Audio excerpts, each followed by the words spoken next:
Well, glory be and mercy me. We've done it yet again. Here we are, walked through the graveyard. Today we are going to be talking about the truck caravan that is going throughout Canada and on its way to Ottawa in order to surround the halls of power, which is something I've been talking about for quite some time. We should, as a nation, be surrounding the halls of power. Not simply because it's the liberals who are at fault for subserviating themselves to the capitalist death cult, but also the conservatives, and in fact, it might be the entire system itself. There has been a backlash to this truck caravan. The hashtag is FluTrucksClan, which I actually think is simultaneously a bit unfair, but also hilarious, right? Like, the association of getting these truckers connected to the Ku Klux Klan, right? A bit overwrought. Certainly there are far-right elements that exist within this trucking caravan idea. Certainly there are fascists who are attempting to organize and attempting to get people through the process of all of this, as they always do, right? As they always do. But really what I think I see is just the classic rural-urban divide, right? There's a video propagating right now where a group of women are putting together lunches and foods, and there's quite a few of them, and they're all together singing "Oh Canada," and the liberal commentary that's coming to it is, wow, it's got a real Handmaid's Tale vibe to it. And I'm like, nah, bro, like, it's just rural Manitoba, right? Like, it's just rural, let's just be in a rural community. Like, everybody gets together and they work on something, and while you're doing it, you sing songs and all of this. So I feel like there's a lot of overwroughtness in this conversation, and I think the thing that I think is the most overwrought is what the truckers themselves are complaining about. They're calling Justin Trudeau's government a tyranny.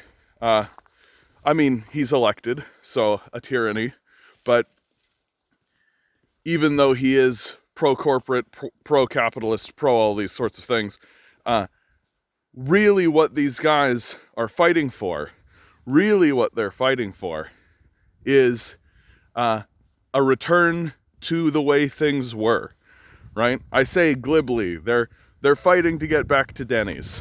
Like, they're sick and tired of when they come home from their trucking jobs, they can't go to a hockey game, they can't go to a baseball game, they can't get out to Denny's, right? They come home after trucking, and what do?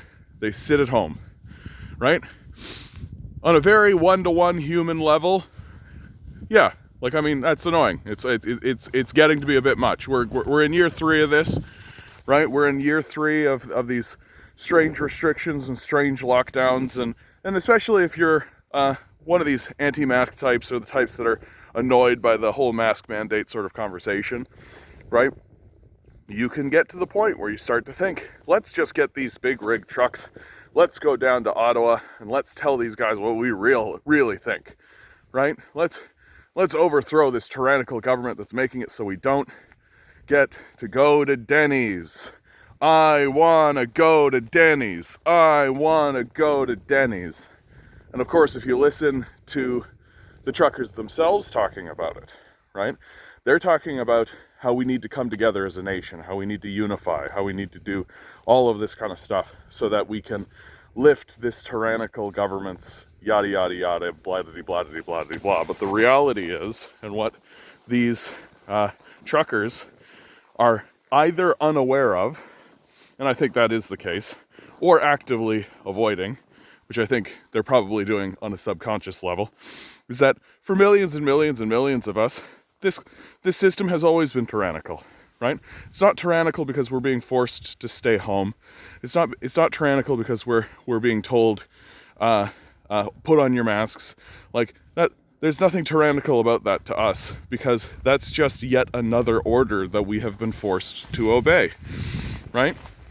The reality about mask mandates, the reality about these kinds of things, is that it's another thing that we're being told we have to do, right? And the truckers have never really been faced with this.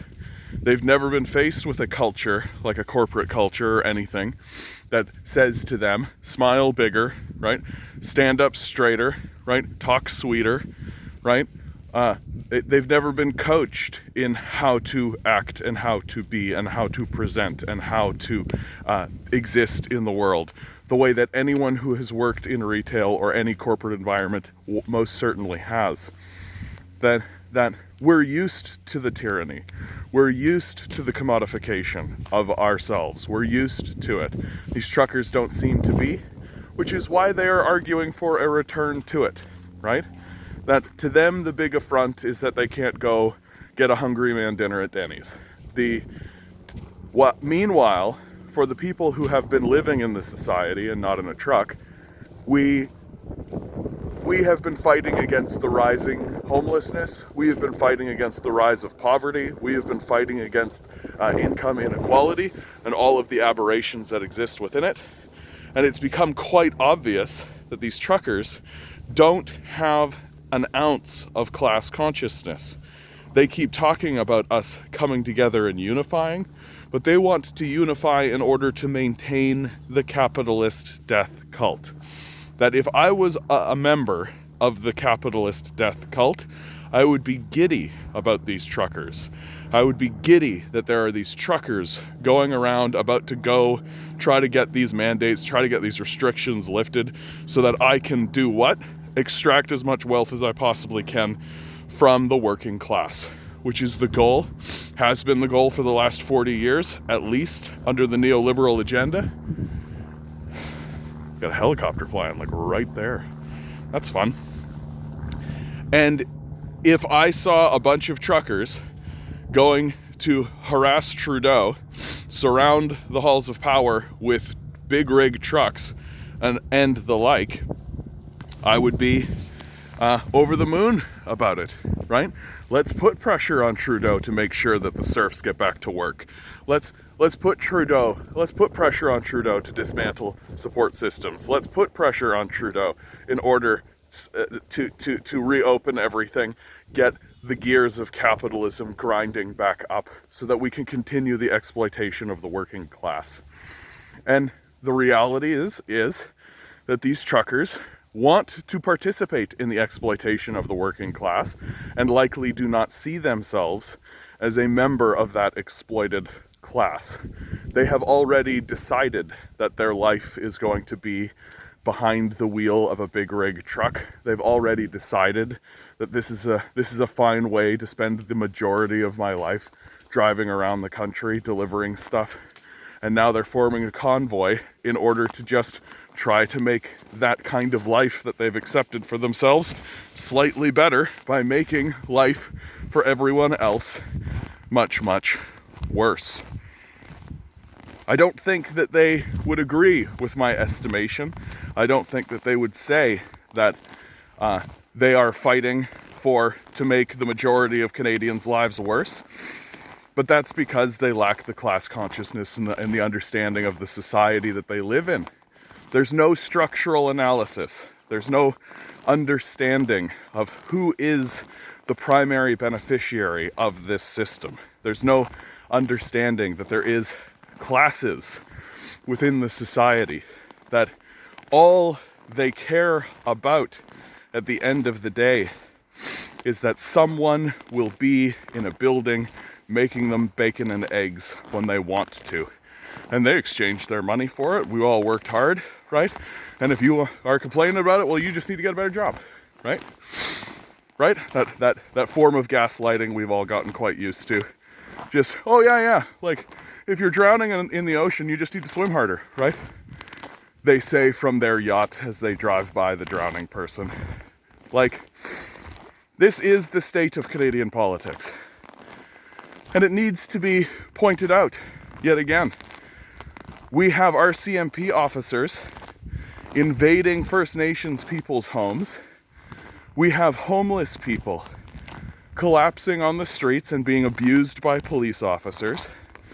We have a spiking case of poverty here in Canada, and the truckers are dead silent. They're not organizing protests.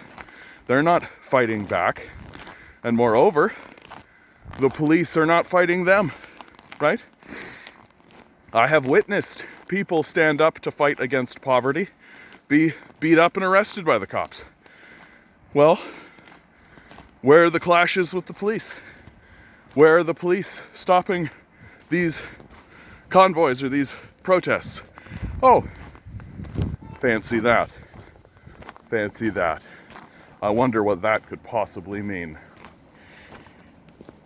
Well, guys, here's the end of the video. If you've made it to this point, please be sure to like, share, subscribe. Please send it around. YouTube censors my videos. YouTube suppresses my content, right? Just like all leftists. So if you don't share it, it doesn't get seen. We got to spread this stuff around. We've got to get leftist voices into the conversation, right? Or else before you know it, the people who have taken over the halls of power will be the people who all want us to get back to work at Denny's. Always remember, guys, you are a quantum being. Temporary, as you can see. Living in quantum energy. These billionaires are spending hundreds of billions of dollars and are doing everything they can to promote protests, to put you back in your place, to make you forget what you are and your purpose and what it is you're here to do. Because if they can manage that, that means that they can commodify you, and it means that they can own you. Rebel, revolt, repent. Good luck. We're gonna need it.